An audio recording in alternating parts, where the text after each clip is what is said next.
Sebab siapakah di antara kamu yang kalau mau mendirikan sebuah menara, tidak duduk dahulu membuat anggaran biayanya? Kalau cukup uangnya untuk menyelesaikan pekerjaan itu. Lukas pasal 14 ayat 28. Rencana cadangan.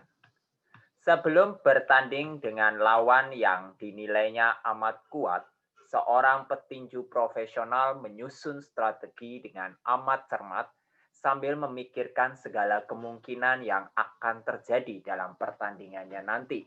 Di awal pertandingan, ia memutuskan untuk bertarung secara defensif. Ia berniat menahan pukulan-pukulan lawan sambil menunggu celah untuk melancarkan serangan balasan. Tapi lawannya pun melakukan strategi serupa. Setelah beberapa menit bertarung, petinju itu menyadari kalau strateginya nggak efektif. Memasuki ronde kedua, dia pun bersiap bertarung secara ofensif dengan melancarkan pukulan secara bertubi-tubi. Lawan yang nggak menduga kalau ia bakalan mengganti strategi secara mendadak, sangat kewalahan menghadapi serangan mematikan yang dilancarkannya. Berkat perencanaan yang cermat dan pengambilan keputusan yang tepat, petinju itu berhasil mengalahkan lawan terkuatnya. Perumpamaan tentang seorang yang akan mendirikan menara dan raja yang akan berperang yang disampaikan Yesus pada murid-muridnya ini bisa jadi pelajaran buat kita betapa pentingnya punya perencanaan matang sebelum melakukan hal-hal besar dalam hidup kita. Banyak orang gagal mencapai targetnya karena tak mau repot-repot menyiapkan rencana cadangan, kata Rebecca Lyons, penulis.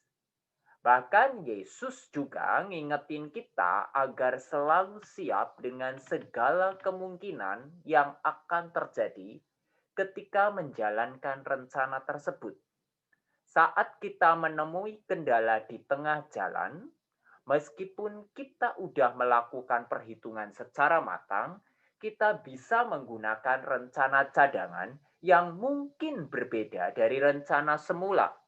Dengan begitu, kita bisa tetap melangkah maju dan menyelesaikan semua misi kita tanpa perlu merasa panik ketika rencana awal nggak berjalan lancar. Nyiapin rencana cadangan merupakan langkah wajib untuk dilakukan dalam menyusun sebuah rencana besar.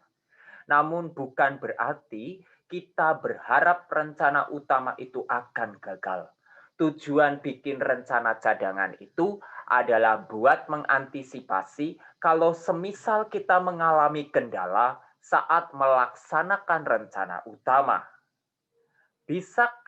Biasakan untuk membuat perencanaan matang sebelum memulai sesuatu dan siapkan rencana cadangan kalau sewaktu-waktu kita menemui kendala yang menghambat rencana pertama.